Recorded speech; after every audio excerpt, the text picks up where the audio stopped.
Ethan sat in his car, the engine running but his mind elsewhere. His phone buzzed against the cup holder, lighting up with his wife's name, Amelia. He glanced at it, sighed, and turned his eyes back to the windshield. "I'll call her later," he muttered. But later never came. Ethan wasn't a cruel man. He wasn't reckless or heartless. In fact, he had big dreams, big plans, and a good heart. But he had one flaw that haunted him. He avoided communication. For him, silence had always been easier than confrontation. It was easier not to pick up the phone than to face questions he didn't feel ready for. It was easier to ignore a message than to think of the right words to reply. What he didn't know, what he couldn't see, was that silence was costing him everything. At home, Amelia grew tired of being met with unanswered calls and unread texts. She wanted his attention, his presence, his voice. But Ethan's habit of pushing conversations aside was slowly draining her love. "Why didn't you pick up?" she asked one night, her eyes searching his. He gave the same reply he always did. "I was busy, babe. I'll do better next time." But next time never came. At work, Ethan's silence followed him. He had a sharp mind for marketing, a gift for creativity, and a reputation for clever ideas. But when his boss called to check on updates, Ethan often let it ring. He told himself he'd respond later, but later stretched into days. Clients grew restless, deadlines slipped, and his boss began to notice. "Ethan," Mr. Harlan said firmly, "you're one of the most talented people here, but I can't run a business on silence. Communication is part of the job." Ethan nodded, promised again, but the pattern didn't change. One evening, Amelia's car broke down on her way home. She called him 3 times. Ethan saw the calls but ignored them, lost in conversation at a friend's house. When he got home, she was sitting at the table, pale and shaken. "My car broke down," she whispered. "I was stuck on the side of the road for an hour. I called you." Ethan froze, guilt heavy in his chest. But instead of breaking down an apology, instead of comforting her, he shrugged. "Next time, just call roadside assistance." That was the night something in her broke. It wasn't just Amelia. His friends noticed too. Marcus, his closest buddy, confronted him one day. "Bro, you never pick up. I called you 3 times about the game. Could have just said no." Ethan laughed it off, but Marcus didn't. Over time, the calls stopped. The invitations stopped. Slowly, his silence erased him from their lives. The breaking point came at work.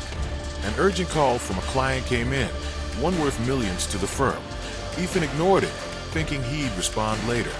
2 days passed before he returned the call, but by then, the client had walked. Mr. Harlan didn't shout. He simply looked at Ethan with disappointment. "I've defended you more times than I should have. But this time, your silence cost us too much. I have to let you go." Just like that, Ethan's career unraveled. The same week, Amelia packed her bags. He walked into the apartment and saw her by the door, suitcase in hand. His heart dropped. "Amelia, wait. What are you doing?" She looked at him, her eyes full of sorrow. "I love you, Ethan, but I can't do this anymore. I can't be married to someone who never answers, never calls back, never talks to me. Do you know how lonely it feels to call your own husband and hear nothing? Silence isn't safety, it's abandonment." He stepped forward, desperate now. "Amelia, please." But she shook her head, tears streaming down her face. "I've begged for your words for years, but all I've gotten is silence. Love can't survive that." She walked out.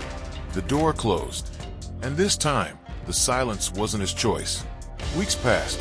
Ethan sat alone in his apartment, scrolling through his call log. Dozens of missed calls, unanswered texts, broken connections. He realized, too late, that he hadn't just ignored phone calls. He had ignored people.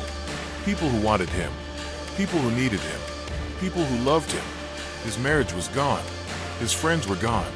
His job was gone. Not because he didn't care. Not because he wasn't capable. But because he had chosen silence over communication. The truth hit him like a punch. Bad habits don't destroy you all at once. They eat away at you slowly, silently, every single day. And poor communication, the refusal to answer, to respond, to connect, was the habit that had eaten his life away. That night, he wrote in a notebook, "If silence can destroy me, then words can save me." It wouldn't be easy. Change never is. But he finally understood. Silence had cost him everything. And if he wanted to rebuild, he would have to start with a simple step, picking up the phone. So here is the lesson. Communication isn't just about words. It's about connection, respect, and love. The calls you ignore, the texts you leave unread, the conversations you put off. They're not small things. They are bridges. And every time you refuse to cross them, the bridge gets weaker until one day it collapses. So ask yourself, who's waiting to hear from you? Who have you left in silence? Don't wait until it's too late. Pick up the phone. Return the call. Speak, even when it's hard. Because silence doesn't protect you, it destroys you. And the people you lose to it may never come back.